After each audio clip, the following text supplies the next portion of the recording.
Hey guys, how are you today? Quick rant before we dive into today's chaos. As some of you might have noticed, YouTube's algorithm has decided I'm not special anymore. Shocking, I know. So now if you don't like, comment, or do a little backflip in the algorithm's honor, this video might just vanish into the void, never to be seen again. Seriously though, even a hi or "this is wild" in the comments helps way more than you think.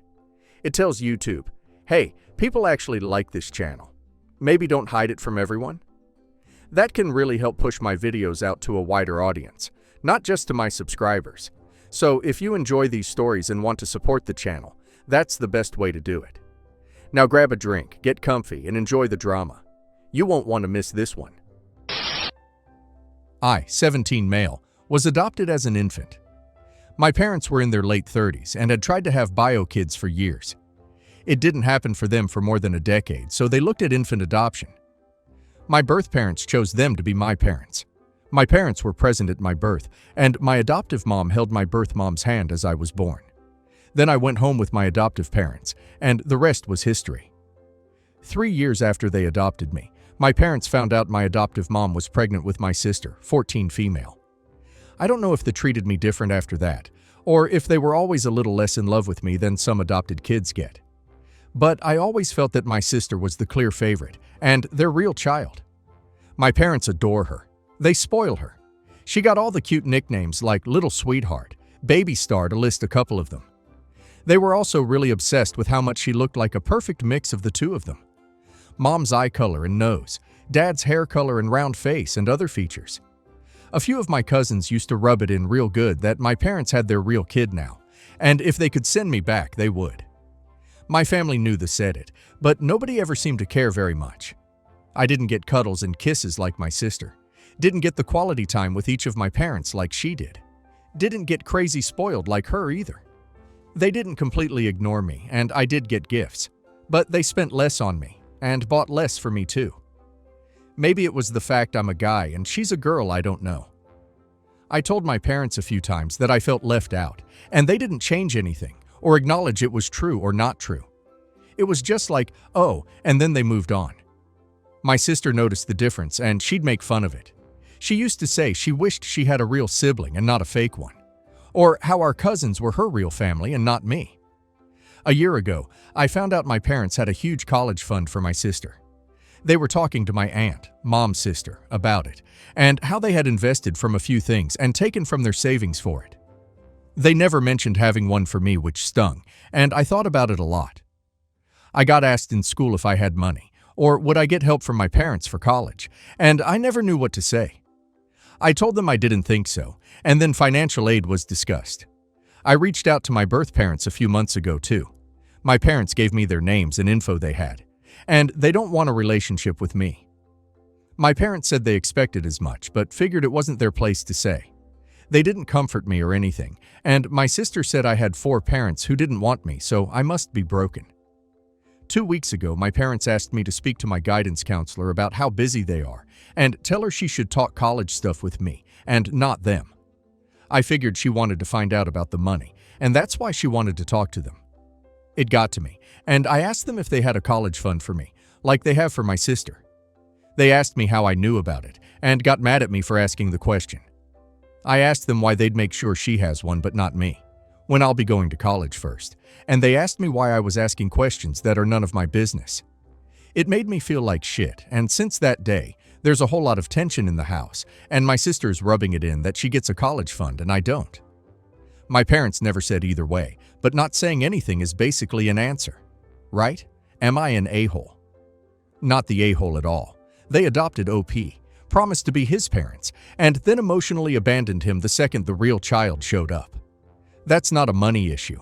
That's a systemic favoritism issue that's been going on OP's entire life.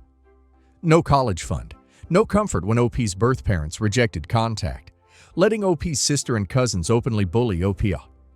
This is not normal, healthy parenting. At 17, OP is already seeing the pattern clearly, which is good. OP needs to start planning his future, as if he is on his own.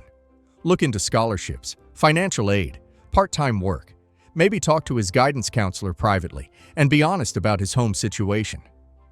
OP is not broken. His adopted family is. And now, let's hear community's opinion. Why are you asking questions that are none of your business? They literally said that about your education and your future. Big yikes. You are not just not the a-hole. You're a kid who has been conditioned to accept crumbs and then feel guilty for asking why. The contrast is brutal. Pet names, affection, bragging about your sister's features, a dedicated college fund. And then you get, don't ask questions, and talk to the counselor, we're busy. Your parents absolutely made you feel like a placeholder until the bio kid arrived. That's not how adoption is supposed to work. If, when you move out, do not feel bad for going low contact or no contact if that's what you need to heal. Biology doesn't make someone a real parent. Effort and love do, and they gave most of that to one child. Your sister is cruel, and she learned it somewhere. I wish I had a real sibling, fake one. 4 parents who don't want you, so you must be broken. That's not harmless teasing. That's psychological warfare, and your parents let it happen. They didn't shut it down, didn't correct her, didn't protect you. That's another form of neglect.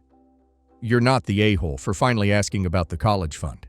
You're allowed to question why you are consistently given less money, less affection, less protection.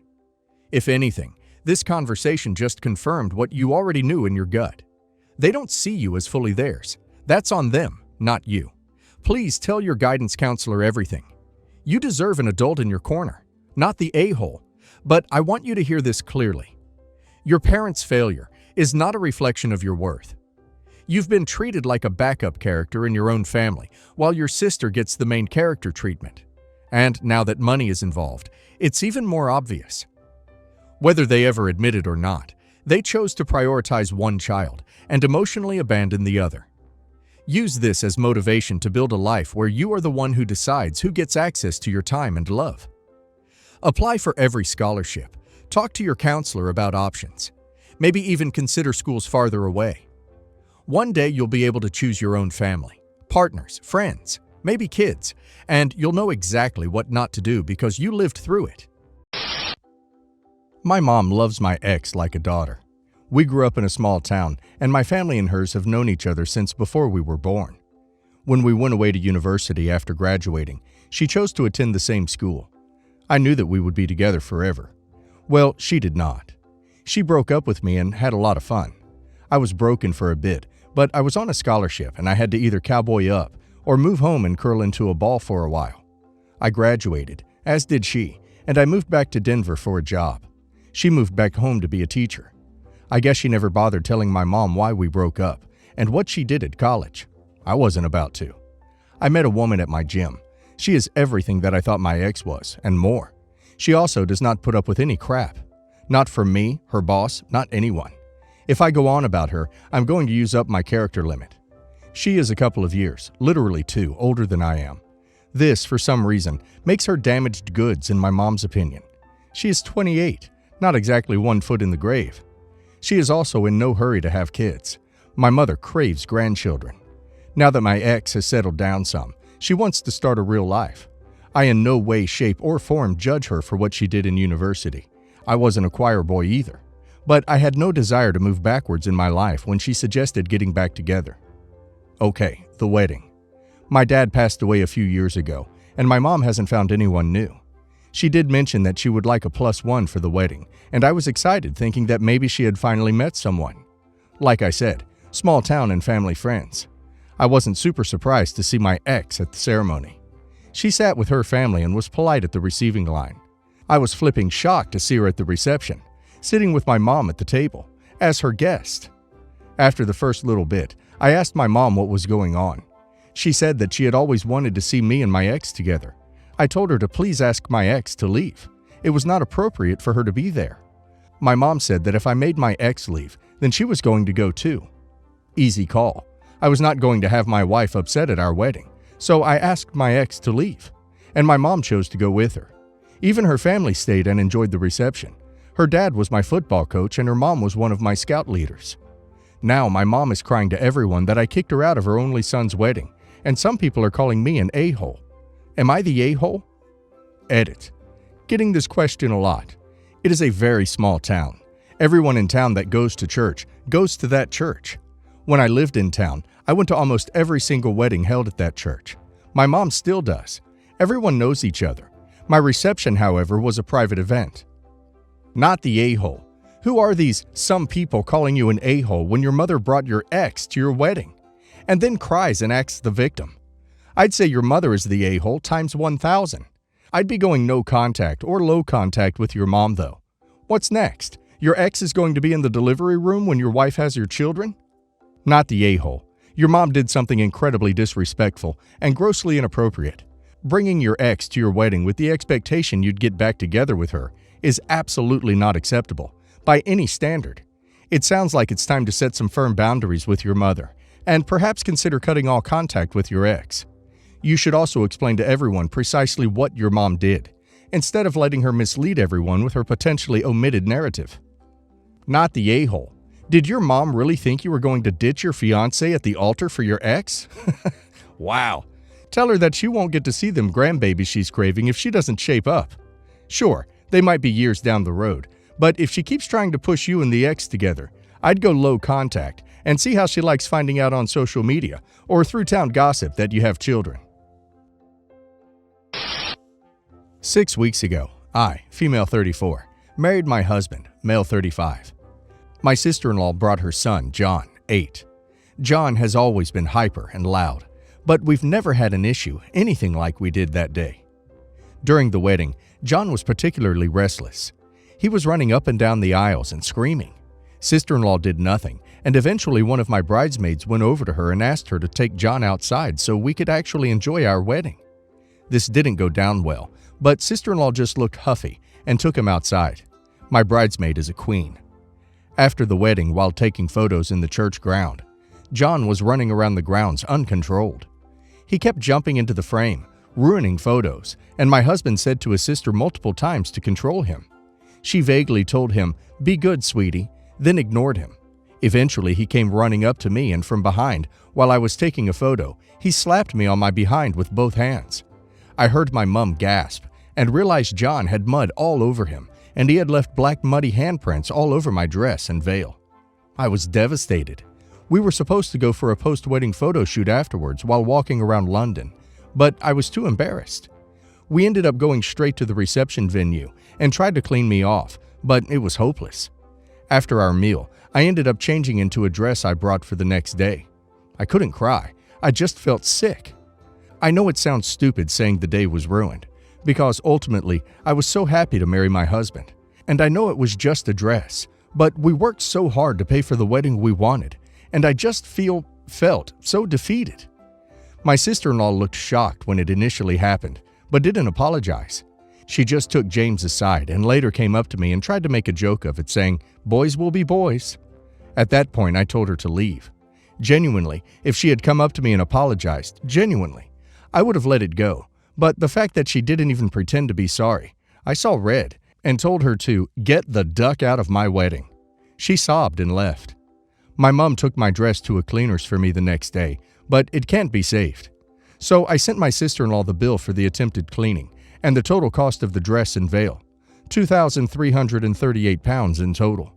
My husband is in complete agreement with me, but I'm having second thoughts now because she is a single mom, and that's a lot of money for her. But I've still had no acknowledgement or apology. So am I the a-hole for following through and making her pay for the dress her son ruined?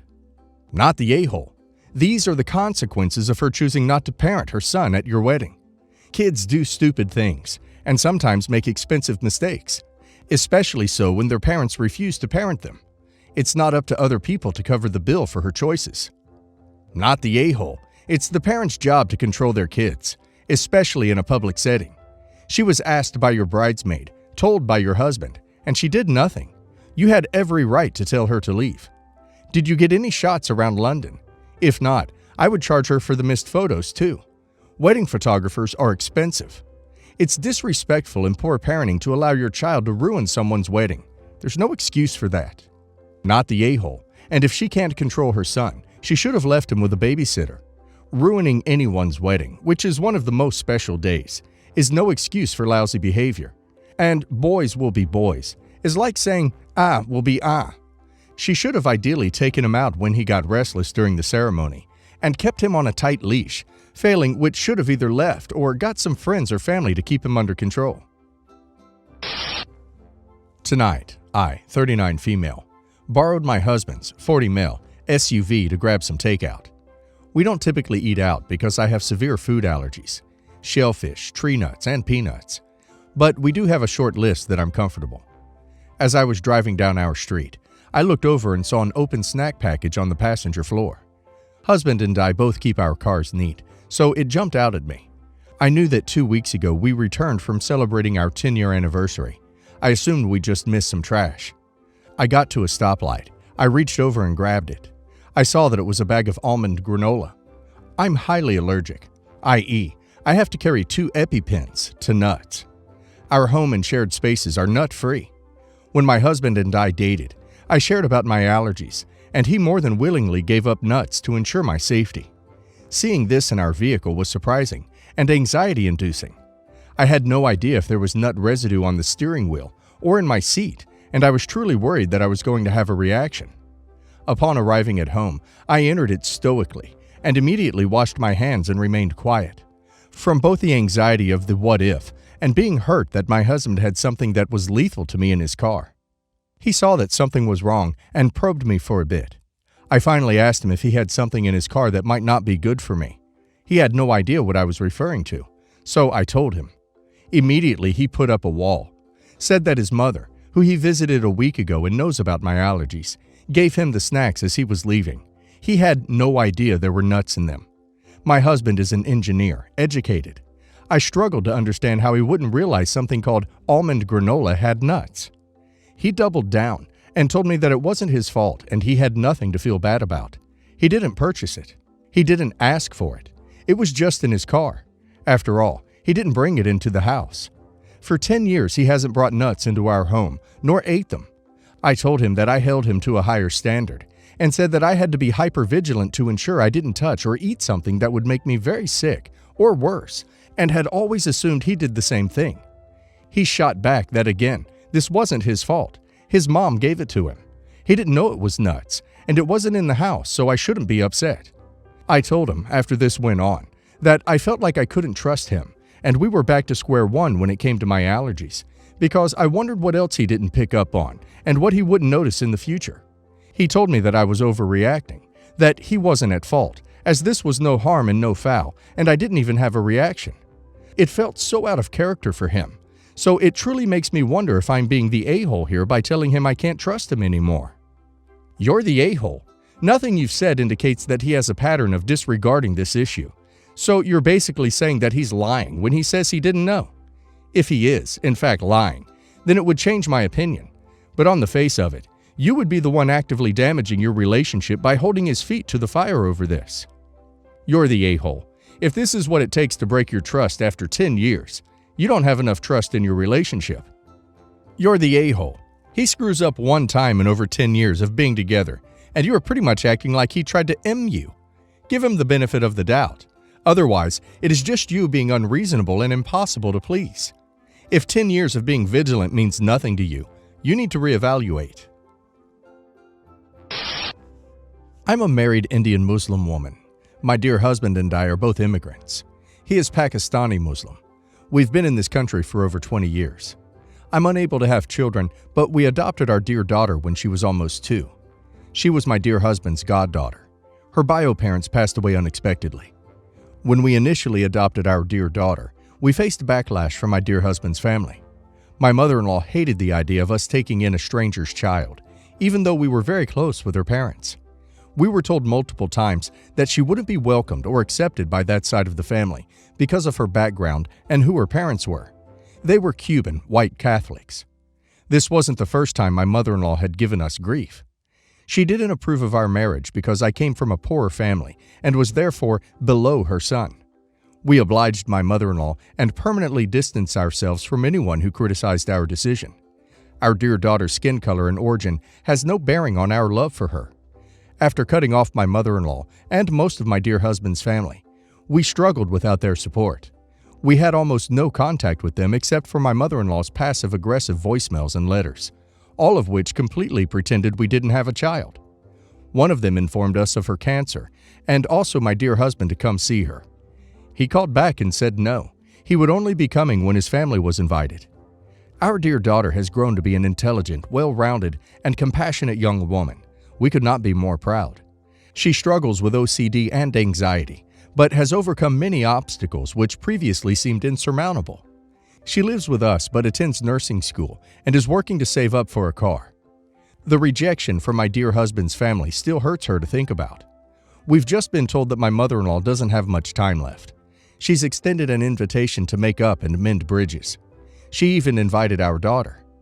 My dear husband and I declined, and are being told we're terrible people for letting an old woman die without the chance to see her son and grandchild. I responded that she never recognized our dear daughter as her grandchild, and that this was her own doing. Our daughter has expressed that she has no interest in meeting or seeing my mother-in-law. My husband shares that same sentiment and believes this is just a way for his mother to see him one last time. My mother-in-law somehow found our daughter's Facebook and left a post on her wall, calling her a whole slew of names and saying that she was the reason the family split up. I responded by saying that no one cared if she passed from her cancer, and that the day she did would be a blessing for all that knew her. I do feel some bit of regret, but I draw the line at hurting my daughter.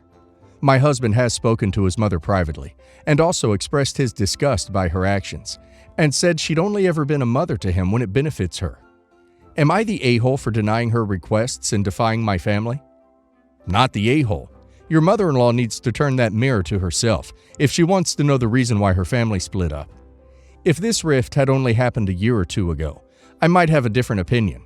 But your mother-in-law has had 16 plus years to mend fences and apologize for her actions, and it was only when faced with her own mortality that the idea even occurred to her at all, which, given her tirade on your daughter's Facebook, is clearly not even a sincere attempt.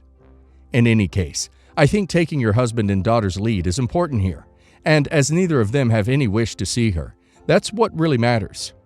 Not the a-hole. It's hard to wipe off years of mistreatment in a day, just because the other person is terminal. People want absolution before they pass away so that heaven's gates will open for them without any barriers.